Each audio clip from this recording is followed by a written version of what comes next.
welcome to Peace Corps Cribs, Mongolia. My name is Jen, and I live right here in this big old tent. But before I show you inside, the most important aspect of all Peace Corps services is the bathroom. And this is mine. It's wonderful. Isn't it just? We've spent a lot of quality time together. All right, well, come on in.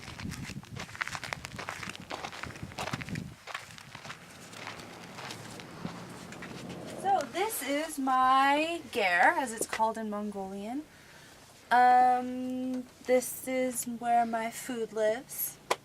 And as you can see, half priority to actual food and half to spices because I'm a total addict. Predictably. This centerpiece right here is very important in the winter time because I have to make fires. In the cold of winter, it can be up to 8 fires a day. Average is more like 5. And now it's getting warm enough that I won't have to make them much longer, which is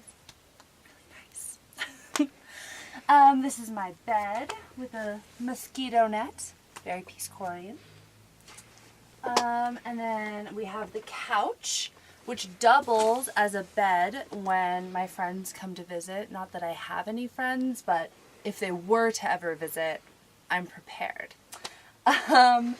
Over here is how I cook my food. We got this guy, my little enormous toaster oven situation, and then on top, 2 stove tops, one of which works, which is pretty good actually considering. I have a freezer. My first year I did not have one, so this year I'm very lucky to be able to keep food cold. A little further, this is chock full of all the clothes I've stolen from other Peace Corps volunteers. I would say about half of this I brought with me when I came, and the other half I've stolen from the Peace Corps office over 2 years. This is my Wi-Fi router.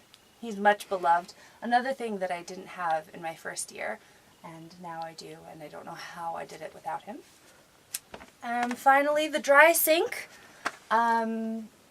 which broke also this past winter. Luckily, I have this bag guy that can turn into a sink when needed. Yeah, and then the water just goes down here into a bucket, and when the bucket's full, I take it out and empty it into the beloved outhouse. And that's kind of a quick tour of my crib. Absolutely beautiful. Tell me a little bit more about what this painting is. So I've had a lot of free time over the 2 years to hone in on my watercolor paintings. This is the first one I did, and it is inspired by Hovd Som, which is the village that I live in. Excellent. And has ger life been everything that you expected, or was it better or worse? What are your thoughts? It has been my favorite part of my service, absolutely. I feel like if I didn't live in this kind of like very traditional Mongolian lifestyle, I would have not been nearly as challenged, and also I wouldn't have gotten as much of the culture of Mongolia that I did. So I can't say enough how much I actually love this ger life. What's the hardest chore in a ger? Sweeping. Tell me about that. I hate sweeping. Why don't you give me a demonstration? No, I shan't. So these carpets, as you can see, are super beautiful. They were much more beautiful when I first moved in. But unfortunately, they're so large that I can't really take them outside to clean them. So I just have to try to sweep. But in the winter, the stove spews out so much coal dust that they just turn black kind of no matter how much you try. So Cool. what can you do? And then how do you wash your dishes? In this guy, this guy is actually extremely multifunctional. I wash my dishes in here, I do my laundry in here, and I take my showers/baths using it. So it really does everything. Where do you get the water from? The water comes from the local well, and I'm very lucky because it is just like 15 paces outside my fenced area. So I got lucky on that one.